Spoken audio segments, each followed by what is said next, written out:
নমস্কার বন্ধুরা, নতুন একটা পর্ব দেখার জন্য সকলকে স্বাগত।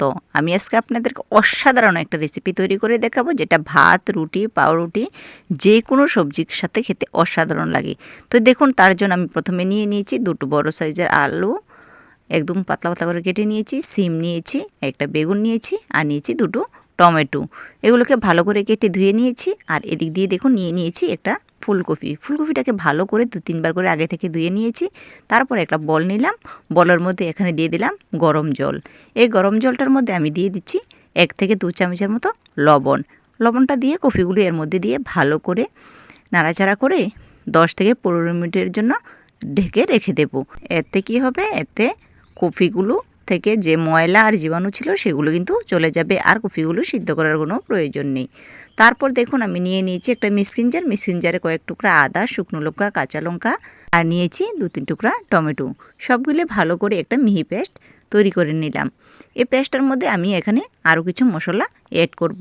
তো প্রথমত এখানে আমি দিয়ে দিচ্ছি 1 চামচ ধনে গুঁড়ো আর হলুদ গুঁড়ো পরিমাণ মতো, আর দিয়ে দিচ্ছি হাফ চামচের মতো, মানে হাফ চামচ তো কম, একটু জিরে নিয়েছি, তাই জিরের পরিমাণটা কম নেওয়াই ভালো। তারপর এগুলোকে ভালো করে মিশিয়ে একটু সাইডে রেখে দিলাম। তারপর চলে গেলাম আবারও গ্যাসেতে দেখুন কড়াই বসিয়ে তার মধ্যে কিছুটা সরিষার তেল দিয়ে ভালো করে নেড়েচেড়ে গরম করে নিয়েছি। এর মধ্যে দিয়ে দিচ্ছি আমি ডালের বড়ি। এখানে ডালের বড়ি আমি কিছু নিয়েছি, এর মধ্যে একটু কিছুটা হলুদ দিয়ে ভালো করে ডালের বড়িগুলিকে লাল লাল করে ভেজে নিচ্ছি। দেখুন খুব সুন্দর করে কালার চলে এসেছে। এগুলোকে নামিয়ে নিলাম। ওই তেলে দিয়ে দেব যে কেটে রেখেছিলাম আলুগুলো, সেই আলুগুলোকে দিয়ে একবারে একটু হলুদ আর লবণ দিয়ে আলুগুলোকে একটু উল্টে পাল্টে ভেজে নেব। আলুগুলো এখানে আমি আগে থেকে সিদ্ধ করিনি, তাই এগুলোকে একটু সময় ধরে লাল লাল করে ঢাকনা দিয়ে ভেজে নিতে হবে। একটু নাড়াচাড়া করে নিয়েছি, এখন আমি ঢাকনা দিয়ে রেখে দেব। তো দেখুন আমি 1 মিনিট 2 মিনিট পর পর ঢাকনা দিয়ে খুব সুন্দর করে আলুগুলোকেও ভেজে নিচ্ছি। আর এই রেসিপিটা আমি সম্পূর্ণ ভাজা করেই তৈরি করছি, আর রেসিপিটা কিন্তু অসাধারণ লাগে খেতে। বন্ধুরা, একবার আপনারা এইভাবে রান্না করে খেয়ে দেখবেন। যদি রেসিপিগুলো আপনাদের ভালো লেগে থাকে তাহলে অবশ্যই একটা লাইক করে দেবেন। দেখুন আলুগুলি ভাজা হয়ে গেছে, এখন এগুলোকে নামিয়ে নিয়ে এই কড়াইতে আমি আবারও কিছুটা তেল দিয়ে দেব। এখন ওই তেলে আমি ভেজে নেব কেটে রাখা বেগুনগুলোকেও আমি আলাদা আলাদা করে ভাজিনি, কেন জানেন? বেগুনগুলো আগে সিদ্ধ হয়ে যাবে, আলুগুলি সিদ্ধ হবে না, সেই জন্য বেগুনগুলোকে আমি আলাদা করে ভেজে নিচ্ছি। একইভাবে হলুদ আর লবণ দিয়ে ঢাকনা দিয়ে রেখে দিয়েছি। আর অপর দিকে দেখুন কফিগুলোকেও বেশ ময়লামুক্ত হয়ে গেছে। এখন এগুলিকে আমি আবারও 2-3 বার করে ধুয়ে নিয়েছি। দেখুন এদিকে বেগুনগুলো সুন্দর করে ভাজা হয়ে গেছে, এখন এগুলিকে আমি নামিয়ে নেব। কালারটা দেখুন কতটা সুন্দর। এইভাবে করে আমি সবগুলি ভেজে নেব। এখন কড়াইতে আমি আবারও তেল দিয়ে দেব। তো বন্ধুরা, আপনাদের মনে হয়তো বা একটা প্রশ্ন আসতে পারে যে একেবারে তেল দিলে কি হতো? একবারে তেল দিলে একটার মধ্যে তেল বেশি খেয়ে ফেলে, সেই জন্য তেলটাকে একটু কমিয়ে কমিয়ে দেওয়ার চেষ্টা করছি। তো দেখুন দিয়ে দিলাম কফিগুলোকে তুলে, হলুদ আর লবণ দিয়ে কফিগুলোকেও আমি ভেজে নেব। লবণ হলুদ দিয়ে একটু মিশিয়ে নিয়েছি, এখন আমি ঢাকনা দিয়ে দেব সিদ্ধ হওয়ার জন্য। তো দেখুন বন্ধুরা, আমি ঢাকনা দিয়ে যখন রেখে দিয়েছিলাম, কফির মধ্যে থেকে কতটা জল দেখুন বেরিয়ে এসেছে। দেখুন আমি আপনাদের দেখাচ্ছি, এই দেখুন কতটা জল চলে এসেছে।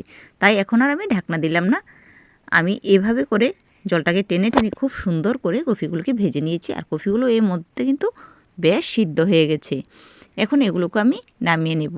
খুব সুন্দর করে সবগুলো ভেজে নিলাম। এখন কড়াইটাও ভালো করে ধুয়ে আবারও বসিয়ে দেব। তো দেখুন বন্ধুরা, আমি আবারও কড়াইটাকে বসিয়ে দিলাম। এর মধ্যে আবারও সরিষার তেল দিয়ে এর মধ্যে দিয়ে দিলাম দুটো শুকনো লঙ্কাটাকে ভালো করে একটু ভেজে নিয়েছি। তারপর এর মধ্যে দিয়ে দেবো আমি ফোড়নের জন্য পাঁচফোড়ন। তো পাঁচফোড়ন দিয়ে ভালো করে একটু ভেজে নিলাম, দারুণ একটা ফ্লেভারও চলে এসেছে। এর মধ্যে মশলাটাকে অ্যাড করে দিলাম। এখন আমি মশলাটাকে ভালো করে নাড়াচাড়া করে কষিয়ে নেব। তো দেখুন বন্ধুরা, খুব সুন্দর করে কিন্তু কষিয়ে নিচ্ছি। আর কষানো বুঝবেন কি করে, দেখবেন তেলটাকে ছেড়ে ছেড়ে আসছে উপর দিয়ে, খুব সুন্দরভাবে তেলটা কিন্তু ছেড়ে দিয়েছে। তো এইভাবে বোঝা যাবে যে মশলাটা ভালোভাবে কষানো হয়ে গেছে। দেখুন আপনাদের দেখিয়ে দিচ্ছি কতটা সুন্দর কষানো হয়ে গেছে। এখন আমি যে কাজটা করব সেটা হচ্ছে সিম আর টমেটোগুলো, এগুলো কিন্তু আমি ভাজিনি, সেই জন্য আমি সম্বারের মধ্যে দিয়ে দিলাম। এখন ভালো করে মশলার সাথে সিম আর টমেটোগুলোকে ভেজে নেব। এই অবস্থাতেই কিন্তু গ্যাসের ফ্লেমটাকে একদমই মিডিয়ামে রাখতে হবে, না হলে মশলার দাগ পড়ে যেতে পারে। তো দেখুন খুব সুন্দর করে ভেজে নিয়েছি, মশলাটাও বেশ ভাজা ভাজা হয়ে গেছে, আর সিমগুলোও কিন্তু সিদ্ধ হয়ে গেছে। এখন এর মধ্যে বাকি যে সবজিগুলি আছে সেগুলোকে অ্যাড করে দেব। আমি এখানে কফি, বেগুন আর আলুগুলোকে দিয়ে দেব। এখন ডালের বড়িগুলো কিন্তু দেবো না, না হলে ডালের বড়িগুলো কিন্তু গলে যেতে পারে। সবজিগুলো যেহেতু আগে থেকে ভেজে নিয়েছি, এখন আর ভাজার কোনো প্রয়োজন নেই। খুব সুন্দর করে মশলার সাথে মিশিয়ে তারপর জল আমি অ্যাড করে দেব। দেখুন মশলা কিন্তু মেশানো হয়ে গেছে। এখন এর মধ্যে কিন্তু একটা জিনিস দেওয়ার বাকি আছে, সেটা হচ্ছে লবণ। লবণটা আমি দিয়ে দিলাম আর দিয়ে দিচ্ছি স্বাদের ব্যালেন্সটা আরও বাড়ানোর জন্য হাফ চামচ চিনি। এটা অবশ্যই দেবেন, না হলে তরকারির স্বাদ কিন্তু পাবেন না। তো দিয়ে ভালো করে মিশিয়ে নিয়েছি। এখন আমি দিয়ে দেব পরিমাণ মতো জল। এখানে দেখুন বন্ধুরা, আমি গরম জল ব্যবহার করছি। আপনারা কিন্তু গরম জলে দেওয়ার চেষ্টা করবেন, যেহেতু আগে থেকে সব কিছু ভাজা হয়ে গেছে। এখন আর রান্না করার সময় বেশিক্ষণ সময় লাগবে না, তাড়াতাড়ি হয়ে যাবে। দেখুন ঢাকনা দিয়ে আমি মিনিমাম মাত্র 5 মিনিটের জন্য রেখে দিয়েছিলাম। দেখুন কত সুন্দরভাবে জলটা বরফ চলে এসেছে আর খুব সুন্দরভাবে রান্নাও হয়ে গেছে।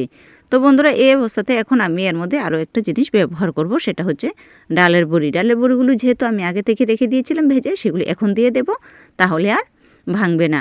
তো দেখুন আপনারা এইভাবে একবার যদি রান্না করে খেয়ে দেখেন, আশা করি সকলের ভালো লাগবে। ভাত, রুটি, পাউরুটি যে কোনো সবজির সাথে তো জমে যাবে। বন্ধুরা, এই রেসিপিটা আপনারা কারা কারা এই নতুন দেখছেন, তাহলে তারা অবশ্যই এটা কমেন্ট করে জানাবেন। আর যারা যারা এখন আমার চ্যানেলটাতে সাবস্ক্রাইব করেনি, তারা অবশ্যই আমার চ্যানেলে সাবস্ক্রাইব করে আমার পাশে থাকা বেল আইকনটিতে ক্লিক করে রাখবেন।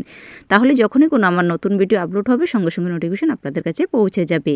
আর যারা এই ভিডিওটা আমার ফেসবুক থেকে দেখছেন, তারা অবশ্যই পেজটাকে ফলো করে দেবেন। তো দেখুন বন্ধুরা, অবশেষে আমি এর মধ্যে দিয়ে দিলাম এক বাটি ধনেপাতা কুচি। ধনেপাতা কুচিটা দিয়ে কিন্তু বেশিক্ষণ জাল দেওয়ার কোনো প্রয়োজন নেই, ভালো করে মিশিয়ে নিতে হবে। আমি আবারও বলছি, আমার ফেসবুকের নাম দেবী রান্নাঘর আর ইউটিউবের চ্যানেল হচ্ছে দেবী কিচেন। দেখুন বন্ধুরা, এই অবস্থাতে আমি গ্যাসের আঁচটা বন্ধ করে দিয়েছি। এখন ঢাকনা দিয়ে রেখে দেব। আমি এখানে ঢাকনা দিয়ে রেখে দিয়েছি 5 থেকে 10 মিনিট পর্যন্ত। দেখুন রান্নাটা কতটা সুন্দর আর কতটা ঘন আর লোভনীয় হয়েছে। দেখলে মনে হয় এক্ষুনি খেয়ে নিই। নিরামিষ সবজি দিয়ে এইভাবেও রান্না করা যায়, না দেখলে বিশ্বাসই করতে পারবেন না। তো বন্ধুরা, এই রেসিপিটা আপনাদের কেমন লেগেছে আমায় কিন্তু অবশ্যই একটা কমেন্ট করে জানাবেন। আমি এখন পরিবেশন করতে একটা থালাতে নিয়ে নিচ্ছি। এইভাবে আপনারা যদি একবার রান্না করেন, আশা করি সকলে খুবই ভালো লাগবে। মাছ, মাংস তো অনেক খেয়েছেন, একবার এভাবে রান্না করে খেয়ে দেখুন। তাহলে বন্ধুরা, আজকের জন্য এই পর্যন্তই। দেখা হবে নেক্সট